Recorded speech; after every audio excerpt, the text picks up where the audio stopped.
खाने के शौकीनों के लिए खुशखबरी। RNK केटरिंग एंड इवेंट्स अब रेस्टोरेंट के साथ साथ पेश करते हैं online food delivery services. Online order के लिए प्ले स्टोर से डाउनलोड कीजिए हमारी application RK home online food delivery, तो आनंद लीजिए लजीज व्यंजनों का। होम डिलीवरी एवं अधिक जानकारी के लिए संपर्क करें हमारा नंबर 9644960504। निकाह होगा और निकाह इसलिए होगा कि इसके पिताजी रोज इस चादर पे आकर के अगरबत्ती लगाते थे। ये दोष है, इन्होंने हमारे धर्म को अपना लिया। पिताजी कह रहे कि नहीं, मेरी दुकान के पास होने से मैं रोज श्रद्धा से अगरबत्ती लगाता था।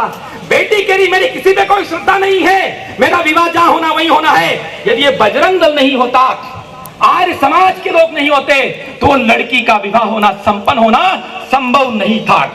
वहां पर उस क्षेत्र में जहां पर अभी तो परिवर्तन हुआ है, पर अपने यहाँ रविवार को अवकाश रहता है, वहां शुक्रवार को अवकाश होता है। ये स्वतंत्र भारत है, कोई बोलते नहीं है, क्योंकि हिंदुओं के साथ हमेशा भेद किया गया। इसलिए बजरंग दल को आवश्यकता पड़ रही है कि शौर्य जागरण, स्व का जागरण करना पड़ेगा।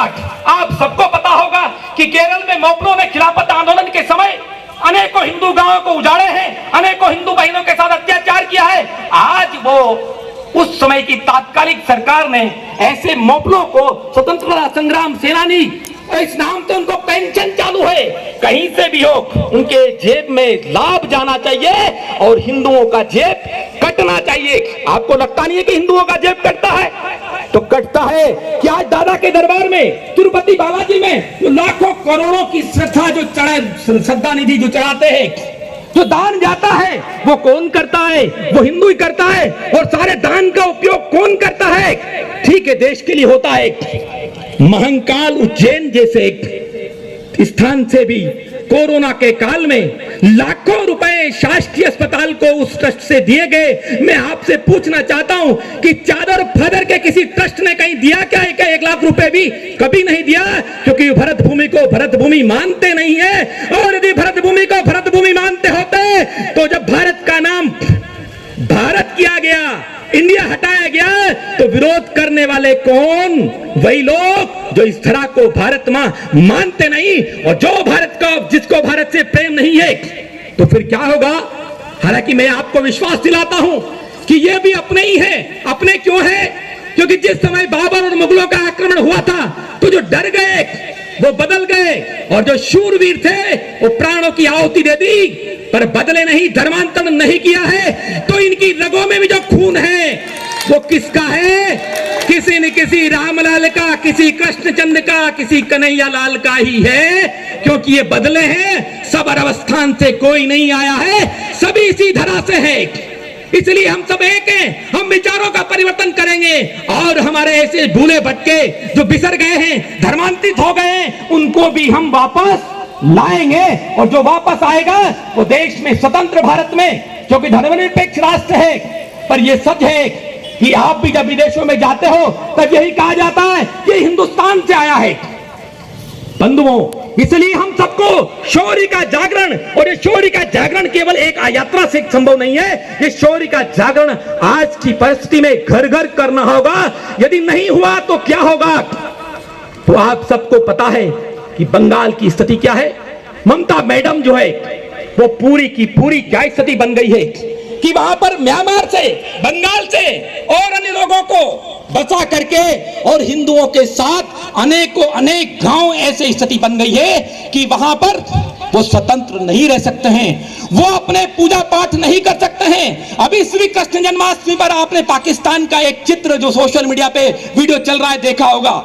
8-10 लोग बड़े झूम करके भगवान कृष्ण की जन्माष्टमी मना रहे हैं, एक ढोल से मना रहे हैं, क्योंकि वो डीजे नहीं बजा सकते पाकिस्तान में। वो अच्छा पंडाल नहीं सजा सकते पाकिस्तान में।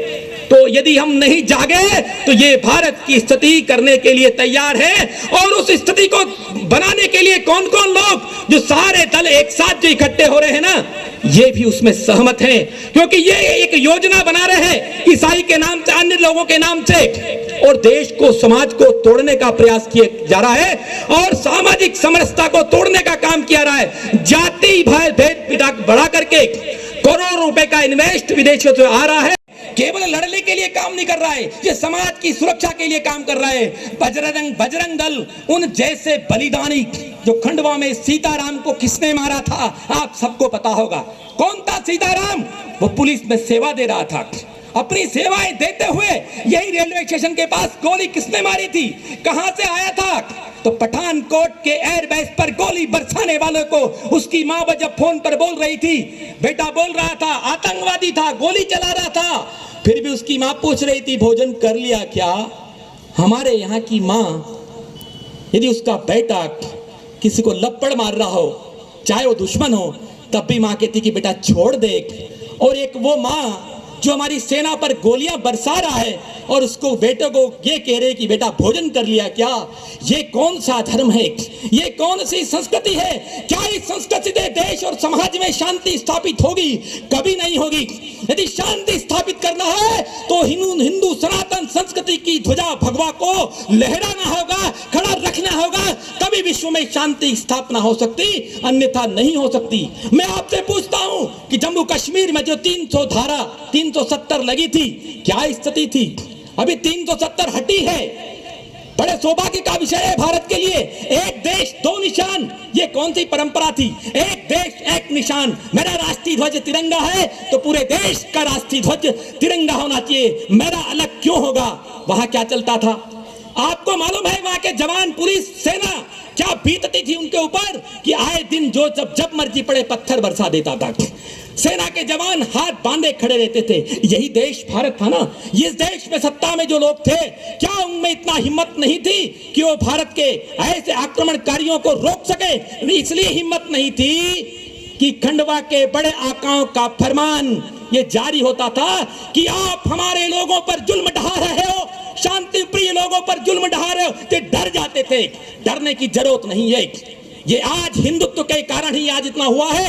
ये ऐसी शौर्य यात्राओं के कारण ही ऐसा हुआ है कि आज अन्य राजनीतिक दल भी अनबने मन से ही सही, पर राहुल बाबा भी धोती पहनना शुरू कर दिया है। पहनना आए न आए, ये आपकी ताकत है, बजरंग दल की ताकत है। अभी ये नहीं, सारे राजनीतिक दल हिंदुत्व की जय बोलेंगे पर मन में पाखंड होगा। कर्नाटक जैसे बजरंग दल पर बैन लगाएंगे। अरे तेरे बैन लगाने से हम डरने वाले नहीं है। अभी तो इस देश का, इस प्रदेश का पूर्व मुख्यमंत्री भी एक स्टेटमेंट पढ़ रहा था, नहीं हम बजरंग दल पर बैन नहीं लगाएंगे। क्यों नहीं लगाएंगे भाई? पहले तो बोलते थे तुम, अभी इसलिए लगा के बजरंग दल में अच्छे लोग भी होते। अब समझ में आई? तू जब मुख्यमंत्री था तो भोपाल में बड़ा बजरंग दल का सम्मेलन होना था तो पुलिस का पूरी चारों तरफ से छावनी बना दी थी। उसके बाद भी बजरंग दल तेरे बिल में सेन मार के भोपाल में कार्यक्रम किया था ना।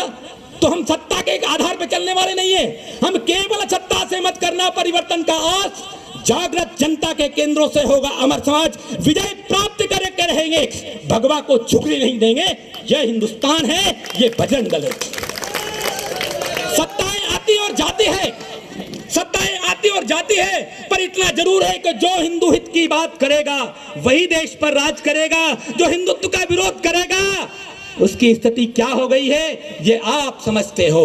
इसलिए छोटे मोटे नेता भी यहां से चुनाव लड़ने वाले हो, लड़के जीते हुए हो तो समझ जाना, कभी भी हिंदुत्व का विरोध मत करना, हिंदुत्व के पक्ष में रहना, तो ही आप सत्ता में रहोगे।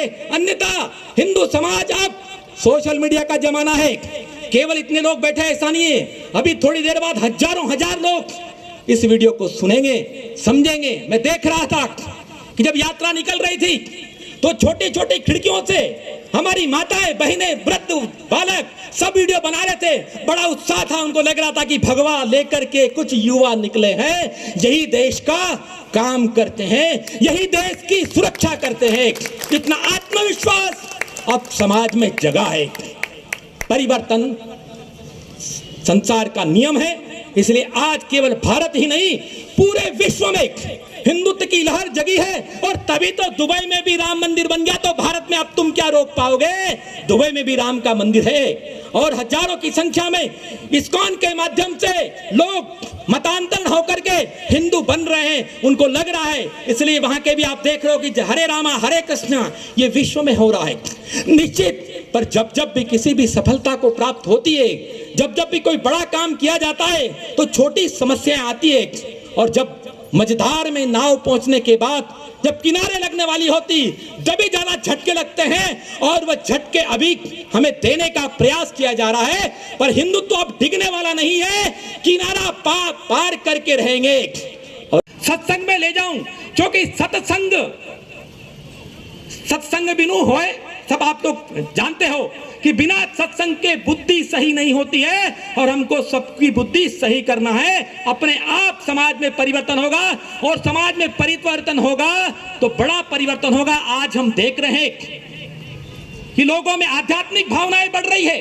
पहले कावड़ यात्राओं की संख्या कम होती थी, आज हजारों की संख्या में कावड़ यात्राएं पूरे देश में शुरू हो गई है। कोई विश्व हिंदू परिषद बजरंग दल ने कहा तब शुरू नहीं हुई है, ये लोगों की आस्था जग रही है। आज तीर्थ स्थानों पर लाखों की संख्या में, और इन तीर्थ स्थानों के माध्यम से इन नंगे भूखे कटोरा वालों को खूब रोजगार मिल रहा। पेट कैसे भर रहे हैं? तो केदारनाथ भी जाते हो ना, तो खच्चर चलाने वाला कौन है? द्वारकाधीश जाते हो ना, तो वहां ऑटो वाले, नाव वाले, ये कौन है? उनका पेट कौन भर रहा है? तो कौन? आप ही भर रहे हो। ये तीर्थ स्थानों की देन है। इसलिए आज हमें सतर्क और सावधान होने की जरूरत है कि हमको दोस्ती किससे रखना है, ये विचार करना चाहिए। हमको रावण प्रकृति, राक्षस प्रकृति, इनसे दोस्ती नहीं रखना चाहिए। और रावण प्रकृति, राक्षस प्रवृत्ति कौन है? तो जो राक्षस पहले राम ने संहार कर दिए थे, वो अब इस रूप में आकर के धरा पर है कि वो कुरीतियों को पनपा रहे हैं। आज ही मैं एक समाचार पत्र पढ़ रहा था कि उसकी बेटे की बहू के साथ ही उसने गलत कर लिया, और बेटे को जब बहू ने बताया तो उन्होंने कहा मेरे पिताजी ने तेरे साथ गलत किया है, तो तू तो मेरी माँ हो गई, मारपीट के घर से निकाल लिया। ये भी एक धर्म है, ये भी एक संस्कृति है। ये कौन सी परंपरा है? इससे क्या होगा? ऐसे शांति स्थापित होगी? नहीं होगी। इसलिए हमें घर घर जाकर के ये चेतना जगाना है कि हमको किसके साथ में रहना है। एक समय था, हम रक्षाबंधन के माध्यम से जब हमारे गांव से बेटी दूसरे गांव ब्याह करके जाती थी, तो पियर से बड़ा पियर उसका उस ससुराल में होता था। वहां किसी बहन को राखी बांधती थी, पर राखी की परंपरा क्यों? क्योंकि पियर वाले समय पर नहीं आ पाए, तो उस गांव में जो बंधु परिवार में रक्षाबंधन करके भाई बनाया है, वो अपने सगे भाई से भी ज्यादा जिम्मेदारी निभाता है। और आप सबको मालूम है कि हुमायूं को राखी किसने बांधी थी और परिणाम क्या हुआ था।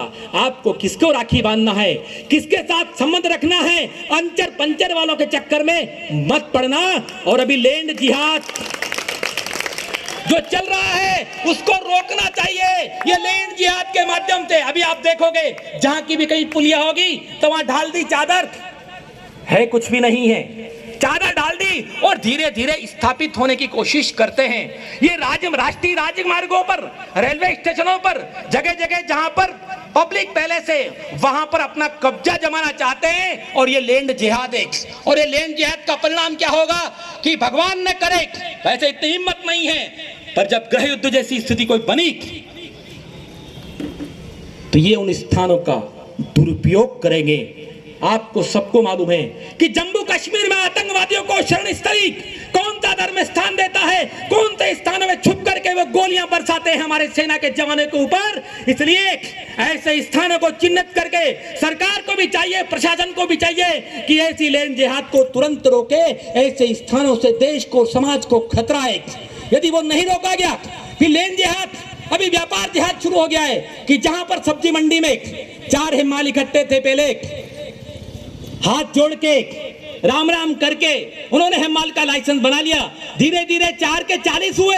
पता नहीं उस 40 में कौन सा बांग्लादेशी व्यक्ति भी है, कौन सा व्यक्ति रोहिंग्या भी है, और उन्होंने सब्जी मंडी में अपना कब्जा कर लिया। अभी कब्जे के बाद क्या होगा? उनकी मर्जी हो तब वो हड़ताल करेंगे।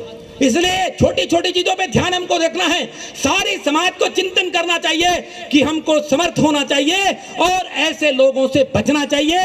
और भगवान से मैं कामना करता हूं, बजरंगबली से, कि ऐसे दुष्प्रवृत्ति की बुद्धि वालों को भी बुद्धि दो। हम तो उनको आत्मसात करेंगे, पर कब करेंगे? जब उनका राजस्व रिकॉर्ड उठा करके वो देखेंगे कि बाप दादाओं का नाम क्या था। हम आपके साथ हैं, भूले बिसरे को साथ लेना पाप नहीं है, पर हमारी संस्कृति, सनातन संस्कृति, भारत माता की जय बोलना होगा। और अब तो देश के प्रधानमंत्री को मैं धन्यवाद देता हूं कि राइटिंग में भी इंडिया नहीं लिख पाओगे, अब तो भारत ही बोलोगे, अब इंडिया की जे नहीं बोलोगे, अब भारत माता की दुनिया बोलेगी।